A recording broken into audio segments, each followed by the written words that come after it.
Good morning students and friend. हम C inter के लिए आपका गुड्स एंड सर्विसेज टैक्स पढ़ रहे थे। इसमें हमने पेज नंबर 2.66 तक रिवाइज कर लिया था। इसमें स्केड्यूल थर्ड या शेड्यूल थर्ड आप पढ़ चुके थे, जो कि नेगेटिव लिस्ट पे था, यानी वो सर्विसेज और गुड्स जिन पर जीएसटी नहीं लगता। अब इसी पे नेक्स्ट हेडिंग है non supply notified by notification. Heading से पता चल रहा है कि गवर्नमेंट अगर चाहे तो नोटिफिकेशन जारी करके, notification a public at large को बताने के लिए इशू किया जाता है। जारी करके गवर्नमेंट उन एक्टिविटीज़ के नाम बता सकती है जिन पे जीएसटी नहीं लिया जाएगा। गवर्नमेंट इज एम्पावर्ड मतलब गवर्नमेंट के पास अधिकार है टू नोटिफाई करना, बताने का द एक्टिविटीज़, वो एक्टिविटीज़ और ट्रांजेक्शन अंडरटेकन जो कि किए जाते हैं बाय द सेंट्रल गवर्नमेंट के द्वारा या स्टेट गवर्नमेंट के द्वारा और एनी लोकल अथॉरिटी के द्वारा, in which they are engage as a public authority, जहाँ पे वो पब्लिक अथॉरिटीज़ के तौर पे काम कर रही है।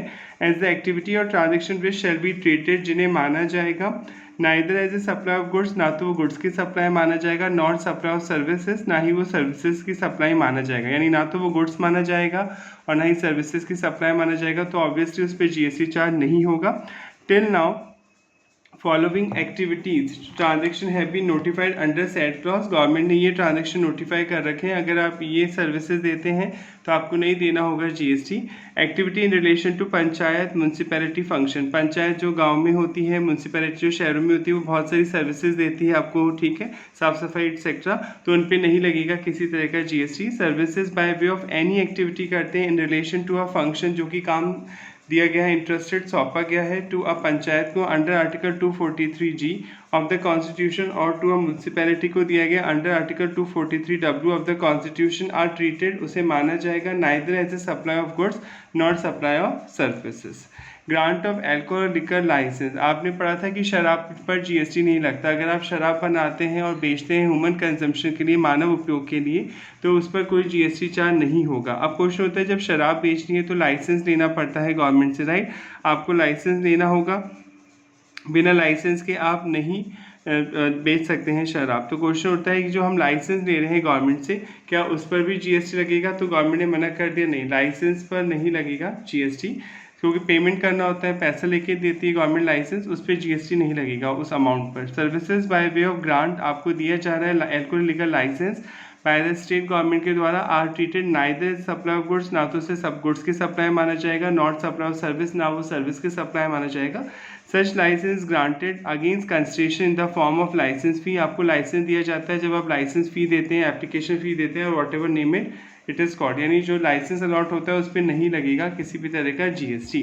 इट मे बी नोटेड, यहाँ पे ये बात ध्यान में रखने की है, that services provided by the government to business entity, ये आगे भी पढ़ेंगे अब रिवर्स चार्ज में, पर अब यहाँ पढ़ लें कि गवर्नमेंट एंटिटी को सर्विसेज देती है किसी बिजनेस एंटिटी को। बिजनेस एंटिटी मतलब जो ऑलरेडी जीएसटी में रजिस्टर्ड है, जिसके पास जीएसटी नंबर है।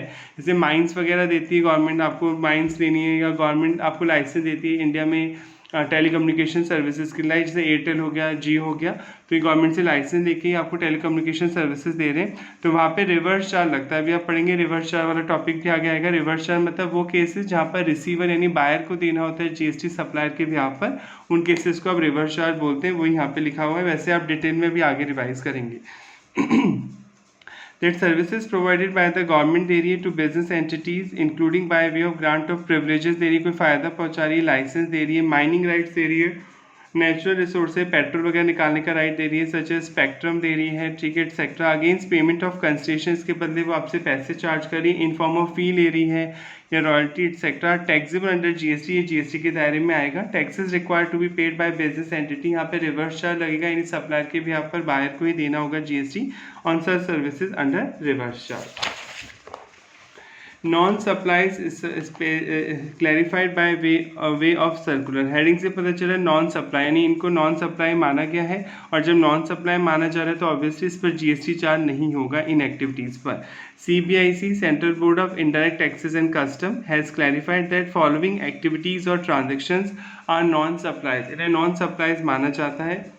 Interstate movement of various mode of conveyance, interstate पहले पढ़ चुके हैं आप, एक स्टेट से दूसरे स्टेट, मान लीजिए कोई बस है, आप वो जयपुर राजस्थान से हरियाणा के बीच में चलती है, तो वो बॉर्डर तो क्रॉस करेगी, बस सवारी को लेके जाएगी राजस्थान से और हरियाणा ड्रॉप करेगी। तो क्वेश्चन होता है जब बस बॉर्डर क्रॉस कर रही है तो क्या उस पर जीएसटी लगेगा? ऑब्वियसली नहीं लगेगा, राइट, क्योंकि हम बेच थोड़ी रहे हैं, उसका तो काम है पैसेंजर को इधर से उधर छोड़ना और ले जाने का, तो वहाँ कोई जीएसटी चार्ज नहीं होगा।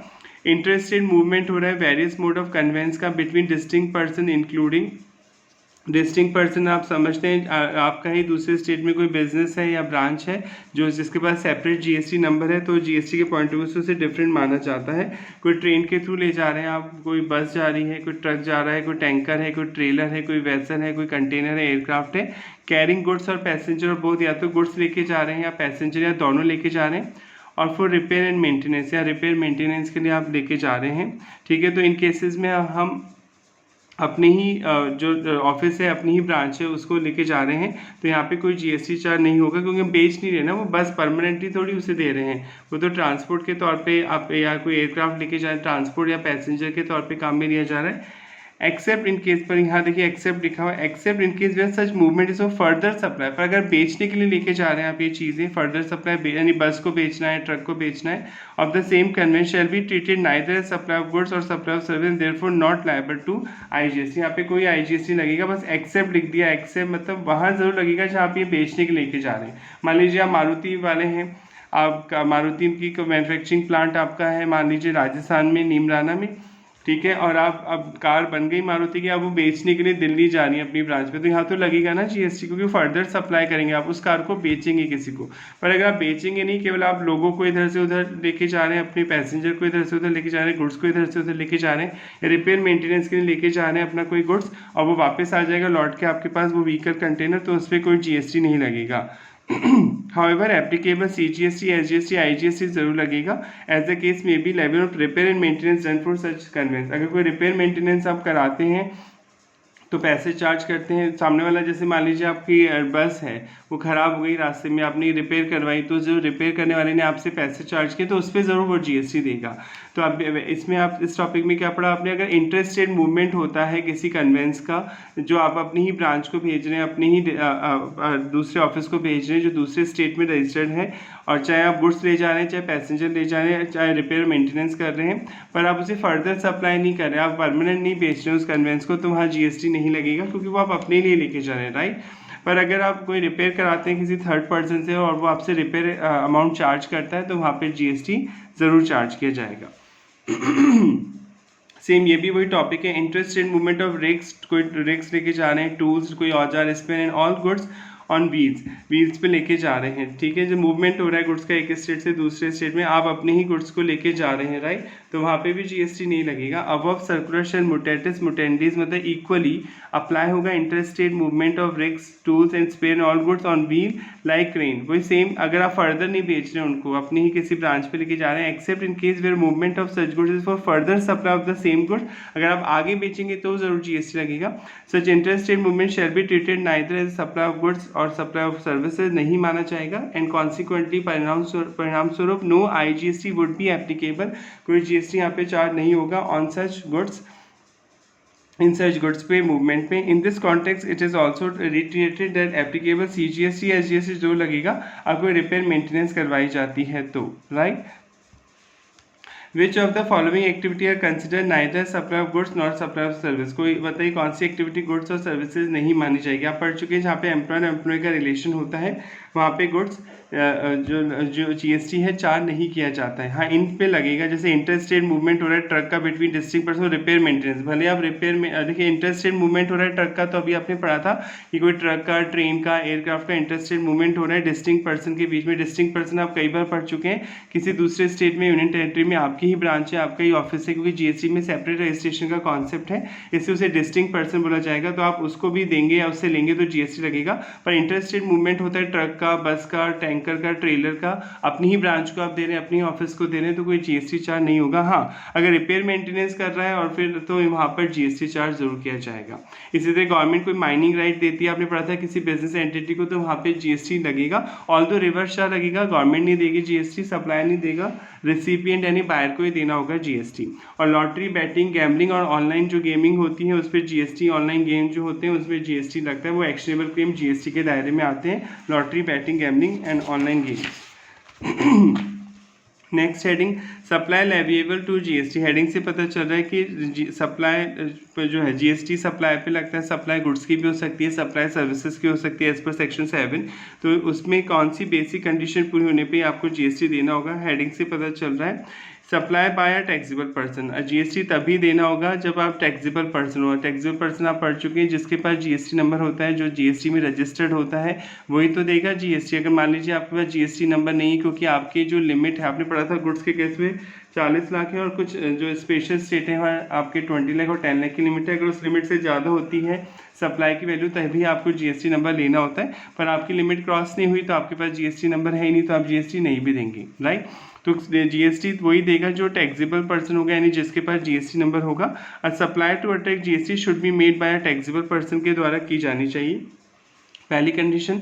और दूसरी टैक्सेबल सप्लाई होना चाहिए, वो गुड्स और सर्विसेज आप दे रहे हो जिन पर जीएसटी लगता है। For a supply to attract GST लगाने के लिए the supply must be taxable, supply taxable होनी चाहिए। Taxable supply has been broadly defined and means any supply of goods और सर्विस, और बोथ इसमें आएगा, which is leviable to tax, जिस पर टैक्स चार्ज किया जाएगा under the GST law, section 2 subsection 108।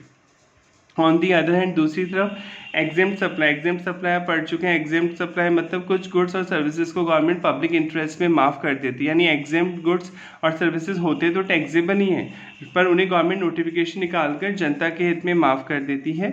Mean supply of any goods और service और both which attract nil rate of tax, या तो उन पर टैक्स की रेट निल है ही नहीं, और which may be wholly exempt from tax, यानी जिन्हें टैक्स से पूरी तरीके से माफ़ कर दिया गया है under section 11 of the CGST और under section 6 of IGST, and include non taxable supply. Non taxable supply goods आप पढ़ चुके हैं, ऐसे गुड्स जो अभी भी जीएसटी के दायरे में नहीं आते हैं उन्हें नॉन टैक्सेबल सप्लाई गुड्स बोला जाता है, जैसे petrol, diesel, aviation, turbine fuel, natural gas, alcohol, liquor for human consumption, तो ये भी एग्जेम्प्ट सप्लाई का ही पार्ट माने जाएंगे।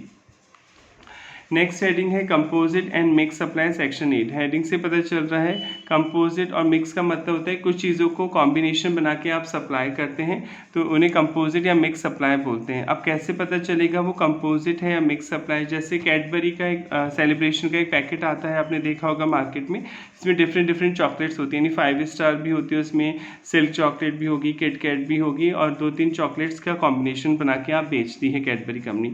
तो अब वो कंपोजिट भी हो सकती है और मिक्स भी हो सकती है, पर पता कैसे चलेगा कि वो कंपोजिट है या मिक्स? कंपोजिट सप्लाई का मतलब होता है कि ऐसी सप्लाई जिसमें आप 2 या 2 से ज़्यादा गुड्स या सर्विसेज का एक कॉम्बो बनाकर दे रहे हैं, और वो कॉम्बो बनाकर देना ही पड़ेगा, यानी आप सेपरेटली देंगे तो कस्टमर आपसे अवेल नहीं करेगा, वो कॉम्बो आपको बनाकर देना ही पड़ेगा, तो उसे कंपोजिट सप्लाई बोलते हैं। यानी नेचुरली बंडल के आपने नेचुरली मिक्सिंग की है, जानबूझ के आर्टिफिशियली कोई कॉम्बिनेशन नहीं बनाया।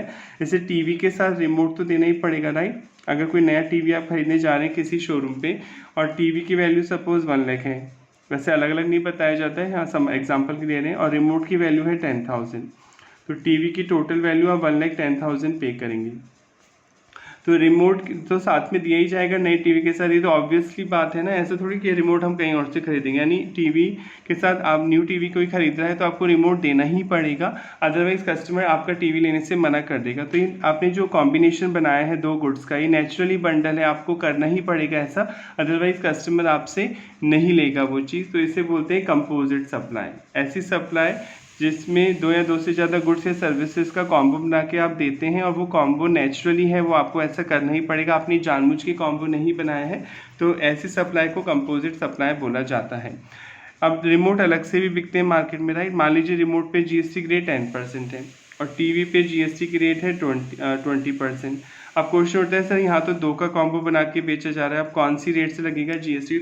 तो आपको सबसे पहले ये चेक करना है कंपोजिट सप्लाई है या नहीं, तो ये कंपोजिट सप्लाई है, राइट? रिमोट तो देना ही पड़ेगा।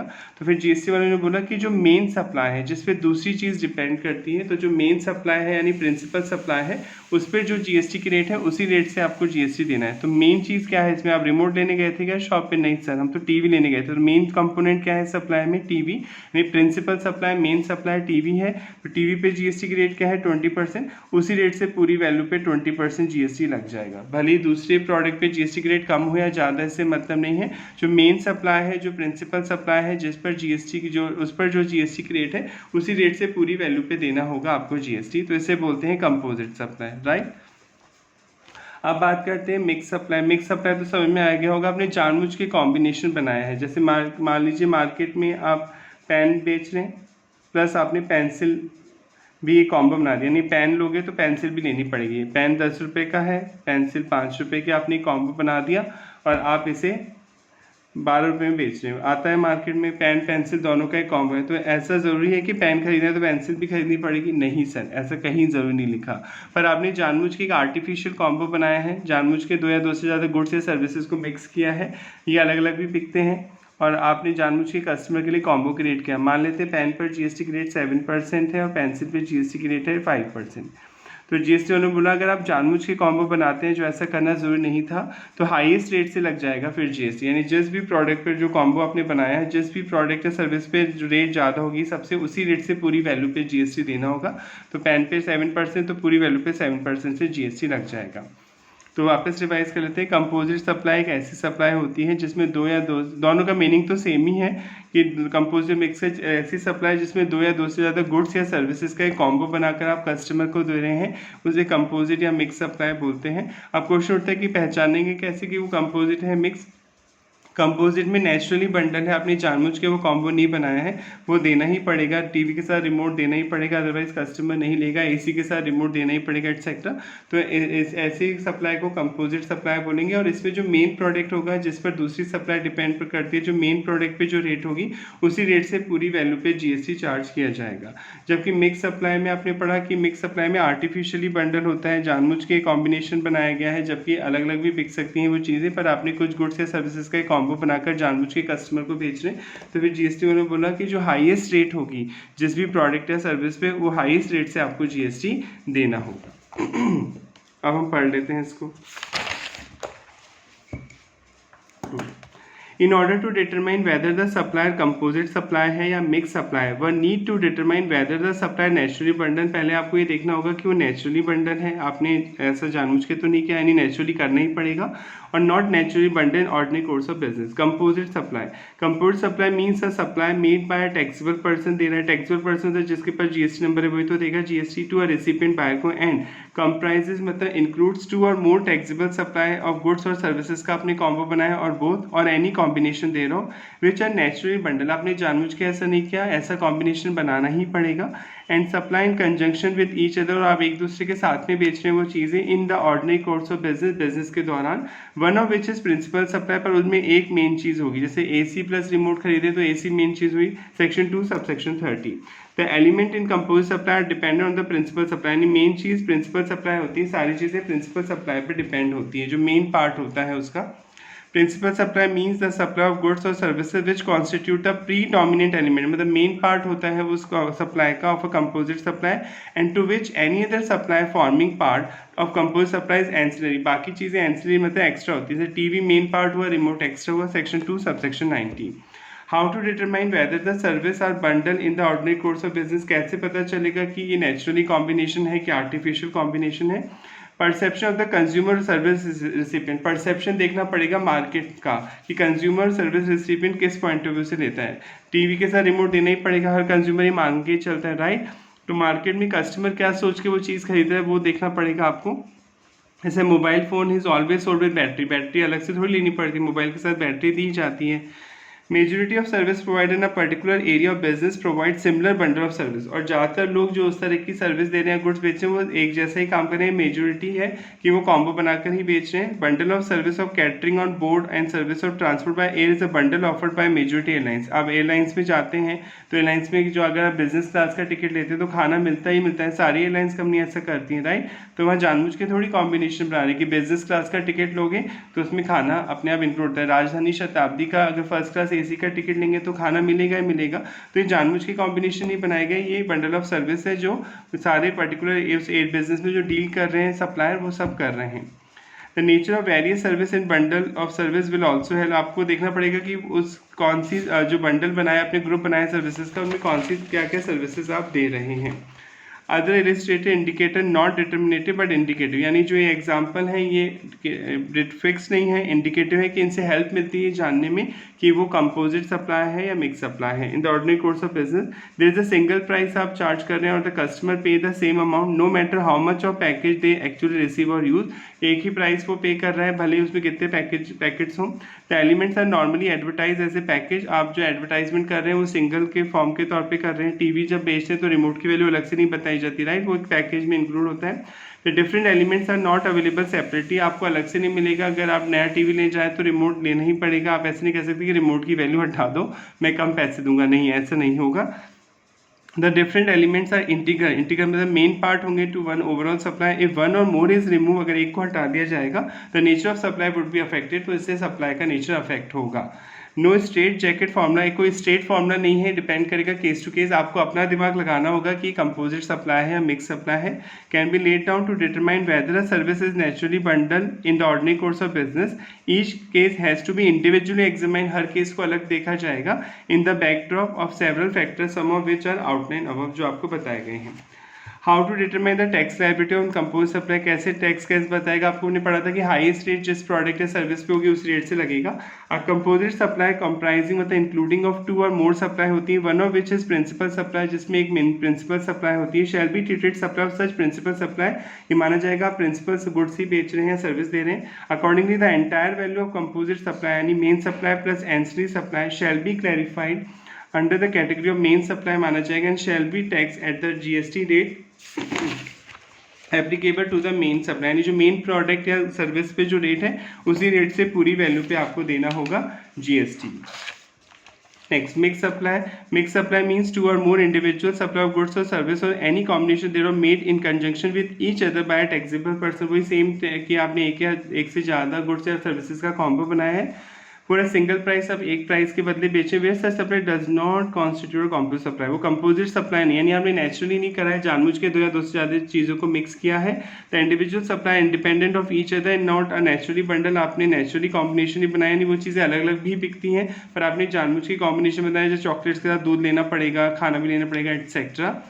A supply can be mix supply only if it is not a composite supply, अगर वो कंपोजिट सप्लाई नहीं है तो मिक्स सप्लाई मानी जाएगी। और मिक्स सप्लाई में पढ़ लिया हाईएस्ट रेट से जीएसटी देना होगा, जिस गुड्स और सर्विसेज पे रेट ज़्यादा है उसी रेट से पूरी वैल्यू पे जीएसटी लगेगा। A mix supply classified in terms of supply of goods और service attracting highest rate of tax, तो जो जिस प्रोडक्ट या सर्विस पे हाईएस्ट रेट होगी उसी रेट से आपको जीएसटी देना होगा। ये चैप्टर खत्म होता है, नेक्स्ट क्लास में मिलते हैं नेक्स्ट चैप्टर में। Thank you so much.